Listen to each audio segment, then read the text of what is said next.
আজ আমি বানাবো ভ্যানিলা আইসক্রিম। তার জন্য প্রথমে 500 ml দুধকে ভালোভাবে ফুটিয়ে নেব। এরপর 2 টেবিল স্পুন চিনি অ্যাড করব। এরপর আমি অ্যাড করব ভ্যানিলা ফ্লেভারের আইসক্রিম পাউডার। অল্প অল্প করে দিয়ে ভালো করে নেড়ে 10 মিনিট ফুটিয়ে ঘন করে নেব।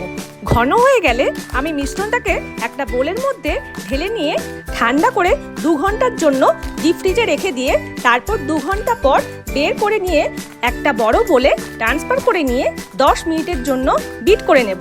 10 মিনিট পর দেখুন একদম ক্রিমি টেক্সচার হয়ে গেছে। এরপর একটা এয়ারটাইট কন্টেনারের মধ্যে ঢেলে নিয়ে ওপরে সেলোফিন পেপার দিয়ে ঢাকনা লাগিয়ে 10 থেকে 12 ঘন্টার জন্য ডিপ ফ্রিজে রেখে দেবো। এরপর 10 থেকে 12 ঘন্টা পর দেখুন একদম আইসক্রিম জমে গেছে। এখন আইসক্রিম সার্ভ করার জন্য একদম রেডি। ভিডিওটা ভালো লাগলে লাইক এবং সাবস্ক্রাইব করার অনুরোধ রইল।